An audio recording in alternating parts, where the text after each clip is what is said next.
Throughout my artistic journey, I was always fascinated by people who are able to just sit down and start drawing. It always looked so effortless when I saw them do it, yet when I try to do it myself, I feel like I need at least 30 minutes to get going, as if my mind needs time to relax or maybe feel comfortable, or maybe I need to feel comfortable myself and the setup needs to be good.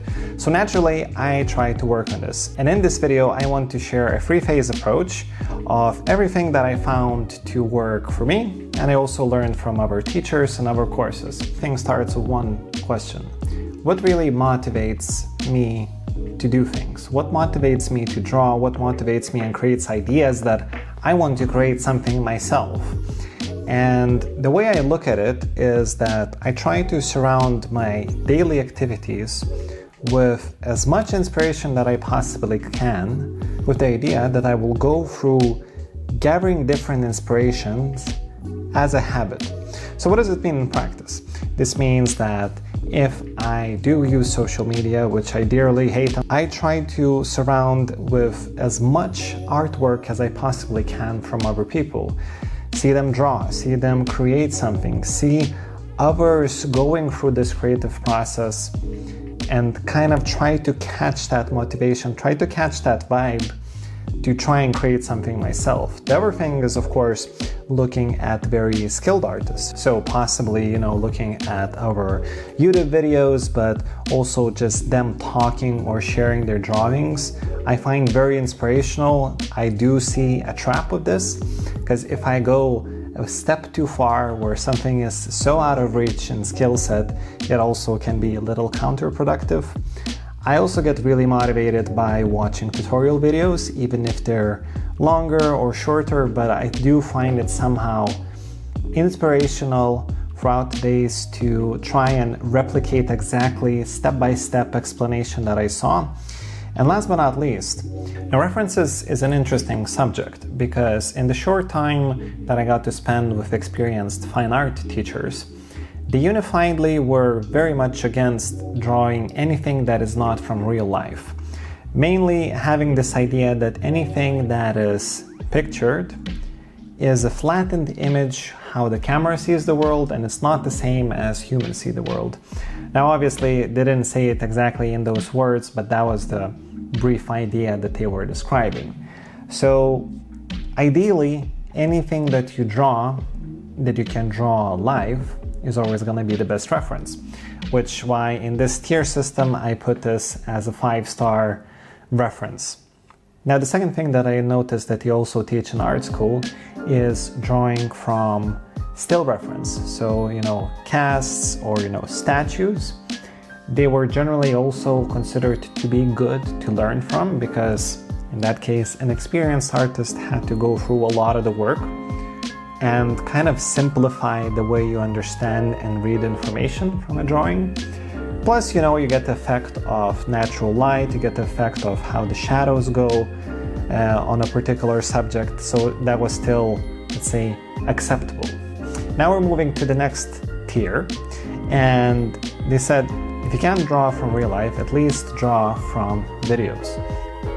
Which was also, again, for me, it's very interesting, because I tried video things. I tried taking videos of animals and whatnot, and then looking at it and trying to draw, and realistically for me it doesn't work, but I noticed more artists that I follow also use this. So it's a thing to take videos and draw from that. So I put it on tier 3. Now we're going to this territory where it was not advisable to learn from by these teachers that I met. And these are taking pictures.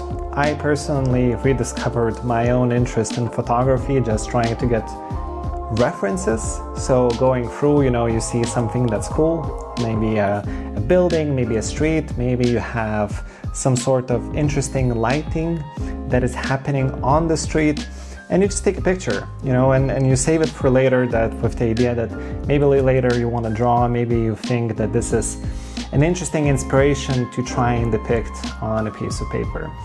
And last but not least, I put drawings from other amateurs, where amateurs is maybe the key word here, because of course master studies is a very different topic, but what I'm referring to here is more that you see a cool drawing maybe on Pinterest, or anywhere else, and you want to try and replicate it. I personally don't see anything bad with it, as these are style studies. Of course, you shouldn't claim that this drawing was your original creation, so that would be bad. But let's say trying to draw with the purpose to learn to recreate this specific style, or maybe to learn to recreate the specific technique that somebody else is using, I think that comes in quite handy. So to wrap up, in phase 1, I built a habit to gather as much inspiration on a daily basis. Now phase 2 starts with the question, what is your setup? And what I mean by that is, how do you create a setup that has no friction for you to start? And I broke it down into 3 parts. So number 1 is the actual paper. So for me, maybe it was more psychological, but I noticed that it was easier to start drawing on cheaper paper. Now I know that this happens to more people, as I found out from YouTube and other artists sharing their experience. But it was quite an interesting finding, because there's probably some OCD tendency going on, or maybe something that's got to do with self-worth and thinking about using expensive paper for your drawings when they're maybe not good enough. But what I did in turn, I bought a lot of cheap paper for like very easy practice runs. So I got printer paper. The other thing that I did is that these sketchbooks, the ones that, for example, I use now for my quick acrylic marker studies, are quite cheap. I think this whole sketchbook was maybe $6. And the paper is 140 grams, which makes a difference, because I used to be unaware of the different weights in paper, and I used to buy very thin paper sketchbooks for a high price, and it was completely not fit for purpose. So this was a learning that maybe is very obvious for some of you, but it wasn't obvious for me.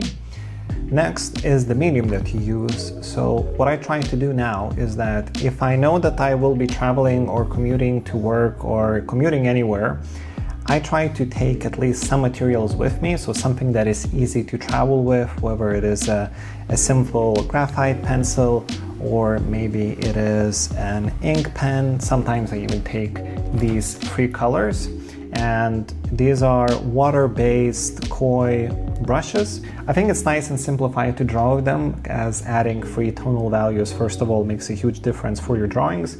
Next is that they're also very easy to travel with. So for example, when I go to meetups now, and I started going to portrait sketch meetups where we practice 5-minute sketches, I like to add tonal value to my portrait attempts, as this just adds more life to the drawings. Now, of course, if you're drawing at home, you have a lot more flexibility, and you also have dedicated space for this. It means you have more mediums to choose from, which leads us to the final part, where do you draw? So some notable investments, and maybe I will even boldly say one of the best investments, was this clipboard.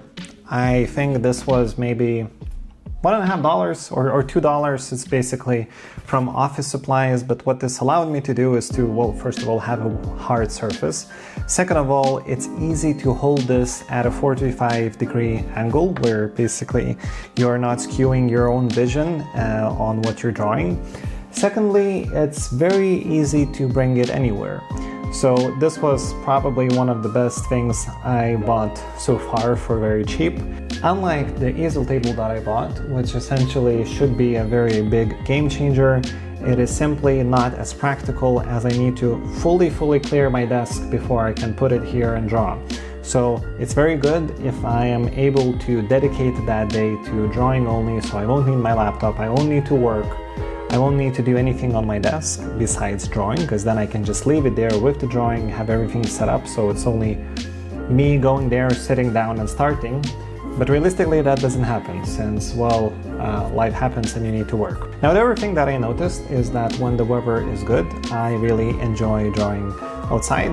So now, whenever I have some downtime, I try to either take my small sketchbook, or sometimes I even whip out a clipboard and just do drawings outside. So this may include situations where you're just simply on your balcony, or maybe you're somewhere waiting for public transport, or maybe you're having a stroll in a park, or maybe you're commuting and you're sitting on a train or something. I think it's a good practice to try and draw outside as it flips.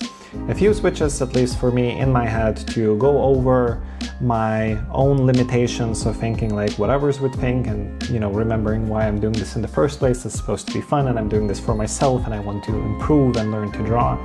But also face a number of challenges when maybe it is not perfect conditions that you can create at home. And it's not the conditions that you will have in a perfect art studio where you will have a dedicated space with a model that is not moving. Because realistically, it's not going to be like that. And especially if you're in a situation like myself where you don't work in a job that is related to arts, you want to try and grab every time you have that you can spend drawing instead of looking at your phone or instead of doing something else. Which leads us to the final phase, and it is more about what will you draw today. So we went over about gathering inspirations, gathering references. We talked about how do you create this perfect setup that is flexible but also really useful for yourself. And for me, this means categorizing your drawing activities into 3 main themes. So number 1 being when you're creating something, so maybe you're creating a present or maybe you're creating for sake of creating, just for yourself, but the end goal is to have some sort of a finished product of art that you will do. The other 2 themes are practicing and learning, and these seem to be very similar, but they're still different in nature because in some cases you want to practice a particular subject, but you don't need to watch a tutorial. You don't need to spend time watching somebody explain. Now you got this initial bump of learning that you went through, somebody explained it, and now you just need to practice and practice and practice and try this thing over and over again. And I think these 3 themes is something that makes it click for me, because now I have been on a row where maybe for 30 days I always have a finished drawing. It doesn't matter that this is something that is purely tutorial that I did, or maybe it's something that I created myself and I felt inspired and I was able to put together. What matters is that I have a system that works for me, and I hope it will work for you also, where you gather references, you gather your inspirations, you have your setup with simple set of tools that make it possible to do this. And now you have a reason to put something either for sake of practice, for sake of learning, or for sake of creating. And that was about it. I hope that some of these methods spark some ideas, or at least spark some interest to draw something or to create a new piece of art. As always, I want to say thank you so much for watching. Thank you for subscribing. And I wish you a lovely day, and I'll see you in the next episode. Bye-bye.